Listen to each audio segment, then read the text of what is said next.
For our next task, we're asked to install and configure an RODC, a read-only domain controller, which during the introduction, I already kind of pitched as the solution for a very specific use case. Remember, the whole point behind Active Directory and its multi-master model is that an Active Directory domain controller in one location has essentially the same copy or view of the database as does every other DC in the entire Active Directory domain. Now, this is great because every single domain controller can be a writable domain controller. However, every single domain controller, as you can imagine, contains every single object in Active Directory. Now, in a world where our domain controllers can be locked behind closed doors, that's a perfectly acceptable thing. A would-be attacker would have to break into our offices, and then once inside, break further into the data center itself in order to find and then take off with that domain controller server itself.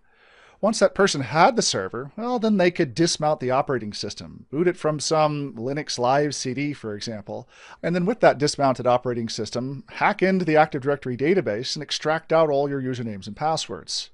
You can imagine that in an environment that had tens or thousands of different usernames and passwords, well, the loss of a single Active Directory domain controller because it wasn't properly secured could mean the re-permissioning, the re-passwording of every single user. Now, for that reason, Microsoft includes this RODC role that, again, is only intended when you have a domain controller that you, for some reason, cannot lock away. If you're not entirely confident of the physical security of that DC, well, when you promote a server to a domain controller, which is what we'll do here in just a second, you would promote it not to a standard DC, but instead as a read-only domain controller.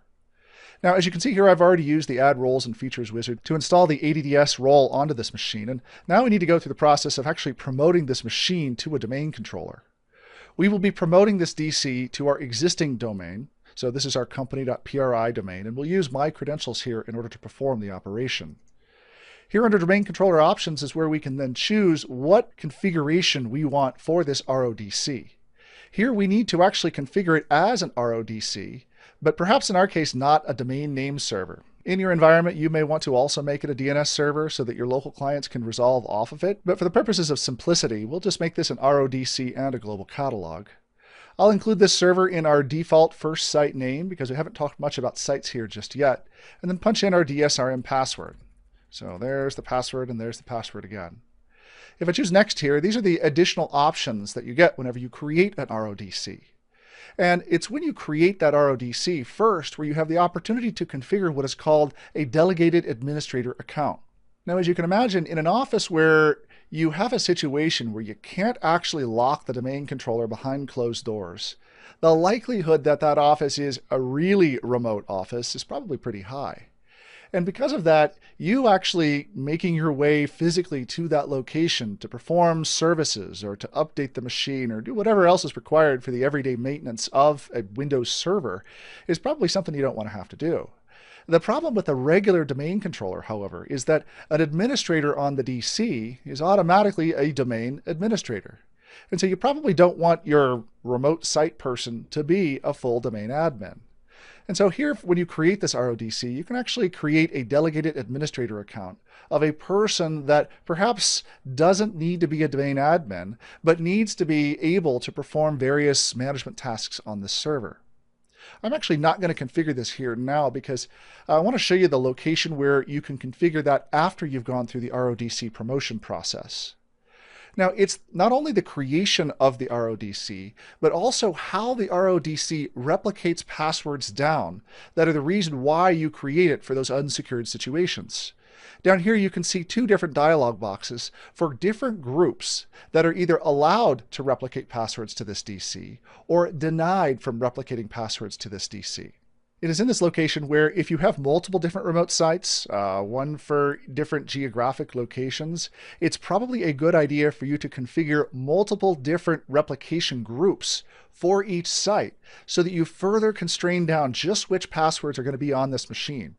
Remember again that the whole point here is that if a person steals this RODC, well then they're only going to get the passwords that happen to be on that machine. Now, you as a domain admin also have a little extra effort that you have to think about anytime you attempt to use this RODC.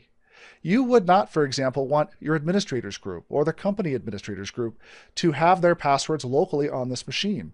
Same thing with server operators and backup operators and account operators, as well as this group here called Deny RODC Password Replication Group. It is generally a best practice for you to enter in any groups or users who have elevated privileges so that their passwords are not replicated to this machine. That prevents the person who stole the RODC from getting the password of a user that's perhaps a domain admin. And so you'll see these groups that are created. You can add or remove them or create your own groups if you want. I would create those that are specific to the RODC, and I would also make sure that any person with elevated privileges is automatically added here to the denied RODC password replication group. It's in fact both of these groups that provide the actual reason why the RODC exists. So let's click next here, then go to the next item in the screen where we can configure the additional options. Most of the rest of this here has to do with any domain controller, RODC or not. We won't do an install from media. We'll replicate from any domain controller. We'll use the standard paths here for ADDS, and then we'll choose the next button and then ultimately the install button here to complete the installation of our RODC. So let me go ahead and hit the install button and then accelerate things to the other end of the reboot. So I'm back here on RODC1, and now that we are a fully functional domain controller, I can bring up Active Directory users and computers and go through some of the additional management tasks that you may wish to do here on this machine. There are just a couple of which that we took a look at already as part of the install, but I want to show you, should you need to make changes, where you would go about doing so, because it's not immediately obvious. Back here under Active Directory Users and Computers, if we take a look under the Domain Controllers OU, you can see this machine RODC1 that's configured as a read-only machine here. It's actually on the computer object itself where we end up configuring a lot of the different extra parameters associated with this being an RODC. The first of which is right here, the password replication policy, where you'll see configured the allow and deny settings for any of these groups that were part of that original installation process. So it's here where you would add additional groups if you wanted to be those where your password was replicated down. You could also here under advanced identify then the actual accounts themselves that have been replicated down to this RODC. So you can see here that the computer account for RODC1 has been downloaded, and this Kerberos ticket granting ticket user has been downloaded as well. So it's here where you can actually identify which users have their passwords on this machine, as well as should you have need to repopulate those passwords, you can do so down here. You can also, with the resultant policy up here, identify which potential users and computers will be downloaded as part of the different policies that you've set up in the previous screen. So this gives you an idea, at least helps you understand what kinds of users are going to be able to authenticate against this RODC. Now remember, anybody whose password is not on this RODC will still be able to authenticate in that remote site. However, in order to be able to do so, that person would have to have access to a full DC somewhere else in the network.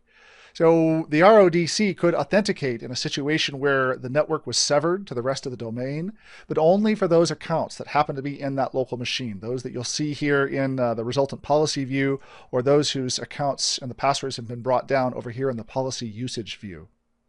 I do want to, if I hit the close button here, show you one more location. It's right here under Managed By, where if I click the Change button up here, I can identify which group of users should have access to administer this RODC. So like my IT group, for example, here in company.pri.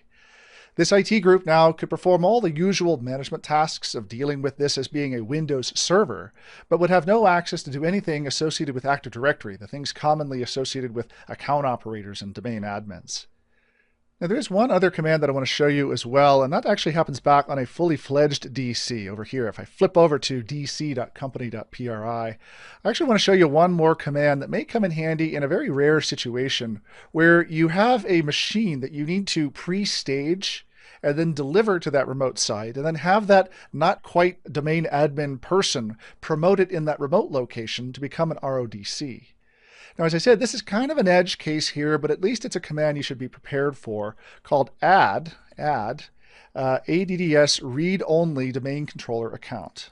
And the only thing I want to show you is the fact that this is where you would go through pre-staging the Active Directory account so that that other person could potentially just promote that RODC into Active Directory.